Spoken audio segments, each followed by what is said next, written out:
नमस्कार, मैं हूं पुष्कर चौहान और आप देख रहे हैं बड़ी खबर।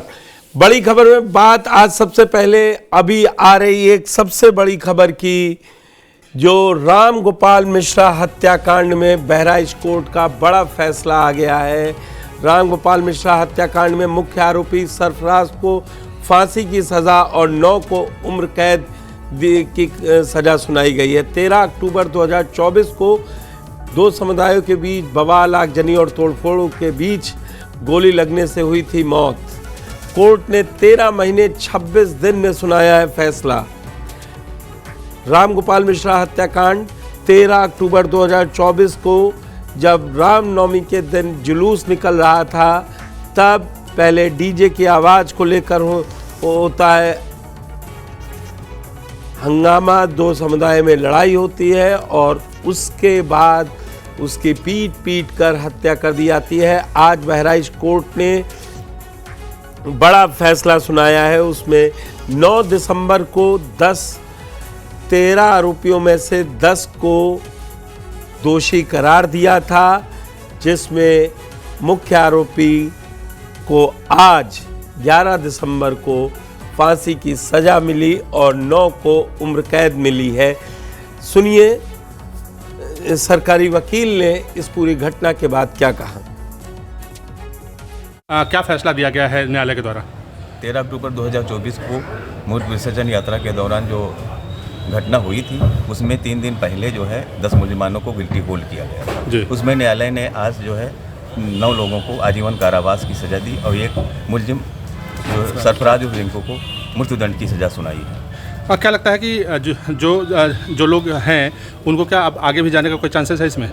हाँ, रास्ते खुले हैं, जा सकते हैं। लेकिन ये एक ऐतिहासिक फैसला आपके द्वारा पैरवी करके सुनाया गया है। हाँ, ये ऐतिहासिक फैसला है। इसमें जो है माँ भारती के सपूत की निर्मम हत्या की गई। घटना क्या घटित हुई थी? घटना ये थी कि मूर्ति विसर्जन यात्रा में जो है मूर्तियाँ जा रही थी, उसमें जो है कुछ विशेष समुदाय के लोगों के द्वारा यात्रा को रोकी गई। उसमें जो है राम गोपाल मिश्रा की निर्मम हत्या कर दी गई। धन्यवाद सर। तो इस वक्त बहराइच से अनिल तिवारी हमारे संवाददाता और लखनऊ से पंकज चतुर्वेदी हमारे संवाददाता जुड़ चुके हैं। अनिल, 9 तारीख को दोषी करार दिया गया था, जजमेंट की कॉपी आ गई है, क्या बड़ी बातें बनी फैसले में? जो सरफराज जो मुख्य आरोपी था उसको फांसी की सजा हुई और बाकी 9 लोगों को उम्र कैद की। देखिए, हम अपने दर्शकों को सबसे बता दें कि 13 अक्टूबर 2024 के दिन दुर्गा प्रतिमा विसर्जन के दौरान जो महसी का महाराजगंज क्षेत्र है, जो काफी अपने आप में सेंसिटिव था, प्रशासन की थोड़ी सी लापरवाही की वजह से वहां पर जब जुलूस निकल रहा था तो उस जुलूस एक झंडा लगा हुआ था घर पर, उस झंडे को रामगोपाल मिश्रा के द्वारा गिराने का आरोप था, जिसको लेकर वहां पर काफी तनाव बढ़ गया। तनाव के बाद रामगोपाल की निश्चित रूप से एक विशेष समुदाय के द्वारा निश्चित रूप से हत्या कर दी गई थी। उस हत्या के बाद से लगातार योगी सरकार पर प्रश्न उठ रहा था, क्या दंगे यूपी में फिर से लौट आए हैं? उसके बाद उत्तर प्रदेश के लॉ एंड ऑर्डर अमिताभ यश ने जब यहाँ पर अपनी पिस्टल लहराई थी, उसके बाद से दंगाइयों पर काफी हद तक काबू पाया गया था। उसमें मुख्य आरोपी सरफराज और रिंकू को आज अपर सत्र न्यायालय प्रथम पवन कुमार शर्मा की अदालत ने उनको मृत्युदंड का फैसला सुनाया है। साथ ही साथ उनके ऊपर 1 लाख का जुर्माना लगाया है। वहीं पर 9 आरोपियों को आजीवन कारावास की सजा सुनाई गई है। वहीं पर 3 आरोपियों के ऊपर साक्ष्य के अभाव में उनको दोष मुक्त कर दिया गया है। इस बारे में जब हमने मृतक की पत्नी रोली मिश्रा से बात किया तो रोली मिश्रा ने कहा, ये फैसला हमें मंजूर है और भी मांग करेंगे सरकार से कि हम और उच्च स्तर तक जाएंगे कि जो बाकी जो बच्चे दोषी हैं उनको भी मृत्युदंड की सजा सुनाई जाए। बहराइच जो एक काफी पिछड़ा इलाका है लेकिन इंडो नेपाल बॉर्डर के करीब है, उसके बावजूद इस प्रकार की यहाँ पर जो धार्मिक आयोजन होते रहते, कहीं ना कहीं उस पर तनातनी बनी रहती है और विशेष समुदाय यहाँ पर लगातार कहीं ना कहीं हावी होने का प्रस्ताव, ये आम जनमानस के लिए एक बड़ा अच्छा फैसला है, जो परिवार 13 महीने के लिए टकटकी लगाए बैठा हुआ था। जी ठीक है अनिल, आप हमारे साथ बने रहिए। पंकज, सीएम योगी जिस लॉ एंड ऑर्डर के लिए जाने जाते हैं, 13 महीने 26 दिनों में ये जो फैसला आया है, जनवरी 2025 में आरोप पत्र दाखिल कर दिए गए थे और आप ये समझिए करीबन 11 महीने के अंदर सारी सुनवाई होके, मतलब ये एक तरीके के नज़ीर पेश करने की कोशिश की है सीएम योगी ने कि उनके कार्यकाल के दौरान अगर कोई दंगा करेगा तो कोर्ट से भी मुफीद सज़ा मिलेगी, क्योंकि लगातार ये आरोप लगते रहे थे कि सज़ा नहीं होती है, गलत नाम लगा दिए जाते हैं जब सीए एनआरसी में नाम लगाए गए कि कोर्ट में नहीं कुछ प्रूफ होता है। तो ये मील का पत्थर साबित होगा। देखिए, कई इस तरीके के मामले आए हैं जिसमें अगर इस तरीके की घटना सामने आई है तो सरकार ने ऐसे लोगों को, पुलिस को, उत्तर प्रदेश सरकार ने पहले ही निर्देश दे रखे हैं कि चार्जशीट में समय कम लगे, फास्ट ट्रैक अदालतों में सुनवाई होगी, और ये उसी का नतीजा है कि इसमें चार्जशीट जल्दी फाइल हुई और फास्ट ट्रैक अदालत में मुकदमा लड़ा। फिलहाल जो मुख्य आरोपी है उसको सजा जो दी गई है, उसके साथ साथ जो अन्य आरोपी है उनको आजीवन उम्र कैद की सजा सुनाई गई है। तो नजीर तो बनेगा, लेकिन अभी भी जो भी आरोपी हैं उनके लिए रास्ते खुले हैं। अभी कोर्ट, हाई कोर्ट का दरवाजा खटखटाएंगे, सुप्रीम कोर्ट का जाएंगे, और अगर जरा सा भी कोर्ट को लगेगा कि इसमें जो फैसला सुनाया गया है इसमें पूरी तरीके से तथ्यों को नहीं देखा गया है, तो हो सकता है मुकदमे से बहुत सारे लोगों को मोहलत मिल जाए। लेकिन हाँ, ये यूपी पुलिस के लिए, उत्तर प्रदेश सरकार के लिए एक नज़ीर है।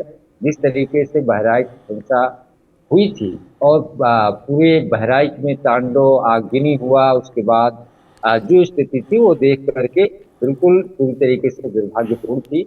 और जिस तरीके से रामगोपाल तिवारी की हत्या की गई वो भी एक दुर्भाग्यपूर्ण थी। और दूसरे दिन भी बहराइच में उपद्रव हुआ, सरकार के आला अधिकारी लखनऊ से गए, एडीजी एलओ यहाँ से भेजे गए, इसके अलावा कई जो एक्सपर्ट होते हैं, फील्ड के अधिकारी, वो घटनास्थल पर भेजे गए, तब स्थिति नियंत्रण में हुई।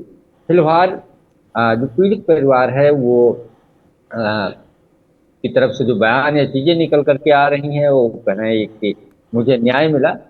अब देखना ये होगा कि जो दूसरा पक्ष है जिसको सजा सुनाई गई है उसका परिवार क्या करता है, उसके वकील क्या विचार करते हैं, ये देखने वाली बात होगी। लेकिन इतना तो है कि उत्तर प्रदेश में लास्ट में इस टॉपिक पर अगर बात करें तो ये कुल मिलाकर समाजवादी पार्टी, कांग्रेस, खास तौर से विपक्ष ये मुद्दा बना रही थी कि ये रामगोपाल मिश्रा वो थे जो किसी के घर पे चढ़ गए थे और उन्होंने हरा झंडा हटाया था और भगवा लहराया था। तब बड़ा, जी बिल्कुल, इसको लेकर के बड़े आरोप प्रत्यारोप के दौर शुरू हुए थे। लेकिन और इसी मुद्दे को लेकर के हमें लगता है कि अगर पीड़ित का जिसको भी जो फैसले आए हैं, कई सारे तथ्यों को देखा गया, सीसीटीवी फुटेज को देखा गया, अलग अलग वीडियो, उसके बाद कोर्ट का निर्णय आया है। लेकिन जो आरोपी पक्ष है जिनको सजा सुनाई गई है, अगर जो बात विपक्ष उठा रहा था कि जो हत्यारोपी है उसके घर पे लोगों ने चढ़ाई की, उसके बाद उसने बचाव में ऐसा किया, ये अलग अलग राजनीतिक दलों के बयान थे।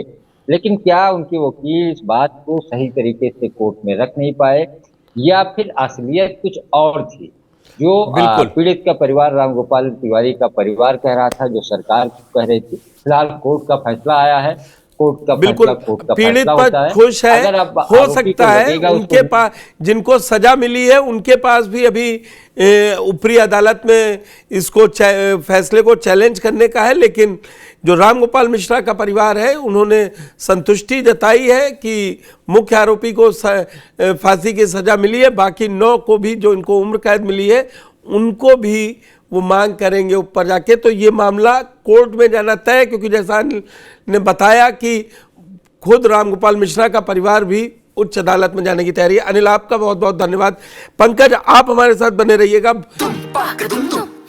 अरे श्रीमती जी, कुछ तो सस्ता लो, बचत करो। नहीं श्रीमान जी, सब बढ़िया लो, रहने दीजिए। इसमें क्या खास बात है? थोड़े में ज्यादा स्वाद, यही तो है इसकी खास बात। वाओ मामा, क्या स्वाद है। अरे मेरे राजा, राजा और मसाला।